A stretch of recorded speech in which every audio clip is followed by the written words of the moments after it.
হয় শিমু দাস আহি আছে যিহেতু আজি আমাৰ ব্লাইণ্ড ওমেন ইণ্ডিয়াৰ পৰা প্ৰথম খেলিছে আমাৰ ইণ্ডিয়া টীমটোৱে আৰু প্ৰথমবাৰতে আমি আমাৰ সফলতা পাইছে আমাৰ ইণ্ডিয়া টীমটোৱে আৰু তাৰ আমাৰ সৌভাগ্য আজি আমাৰ অসমৰ পৰাই সেই ইণ্ডিয়া টীমত চান্স পাইছে শিমু দাসে সেইকাৰণে আমি তেখেতক আদৰিবলৈ খুব আগ্ৰহী হৈছোঁ আমাৰ আছাম লায়ন্স ক্ৰিকেট স্পৰ্টছ এছ'চিয়েশ্যনৰ পৰা আৰু আমাৰ কেইবাচামো আহিছে আমি সকলোৱে আদৰিব তেখেতক ৰখি আছোঁ আমাৰ প্ৰায় ইয়াতে 30জনমান মানুহ আহিছে আদৰিবলৈ আপুনিও ক্ৰিকেট খেলে হয় হয় মই অসম টীমৰ হৈ খেলি আছিলোঁ এতিয়া কোচ নেকি আপুনি হয় হয় এতিয়া আপোনাৰ সপোন আছে এনেকৈ খেলিবলৈ মেচ টীমৰ হৈ আপোনাৰ সপোন আছে মইতো এতিয়া খেলি আছোঁ যিমানখিনি পাৰোঁ আৰু অনাগত ভৱিষ্যতত আমাৰ অসমৰ পৰা যাতে আমি ভাল ভাল প্লেয়াৰ উলিয়াই নিব পাৰোঁ নেশ্যনেল লেভেলত তাৰ কাৰণে আমি চেষ্টা কৰি আছোঁ কথা পতা হৈছেনে আপোনাৰ পোৱা পাছত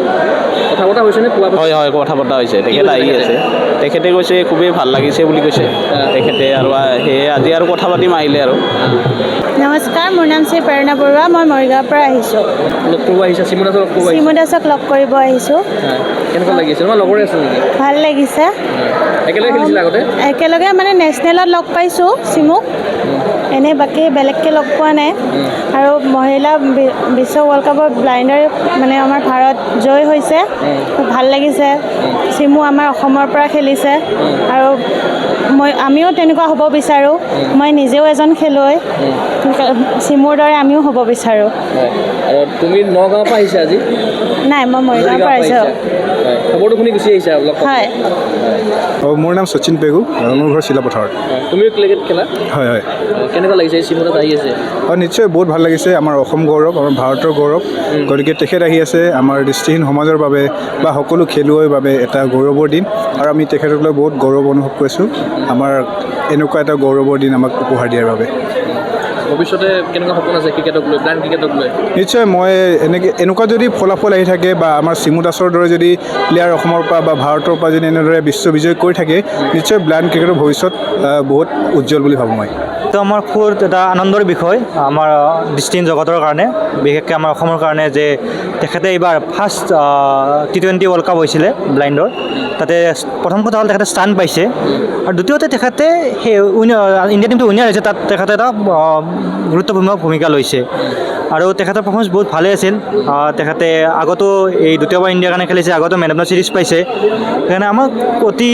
নেশ্যনেল লেভেলত এটা ভাল সুনাম কঢ়িয়াই আনিছে আমাৰ অসমৰ পিনে সুখবৰ আমি এতিয়া আশা কৰোঁ যাতে ভৱিষ্যতে আমাৰ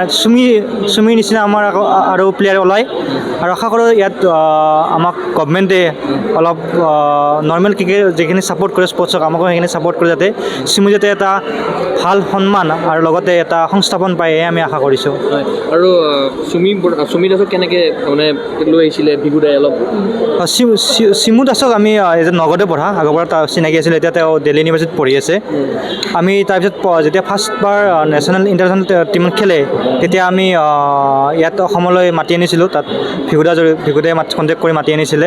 মাতি আমি ইয়াত প্ৰশিক্ষণ দিয়াৰ ব্যৱস্থা কৰিছিলোঁ বা তেখেতে যেতিয়া ইণ্টাৰনেশ্যনেল খেলিছে আমাৰ ল'ৰা ছোৱালীখিনিকো প্ৰশিক্ষণ তেখেতেও দিছে সেইকাৰণে আমাৰ লগত এটা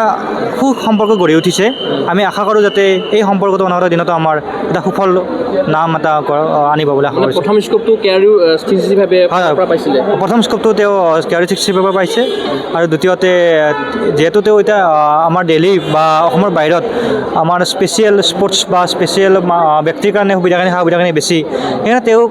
দিল্লী ইউনিভাৰ্চিটি থকাৰ কাৰণে অলপ বিশেষ সুবিধা এটা গ্ৰহণ কৰিছে ফিজিকেল এডুকেশ্যন বিষয়ত ডিগ্ৰী পাঠ্যক্ৰমৰ কাৰণে অসম তথা উত্তৰ পূৰ্বাঞ্চলৰ প্ৰথমখন শিক্ষানুষ্ঠান অভিৰুচি ইনষ্টিটিউট অৱ ফিজিকেল এডুকেশ্যন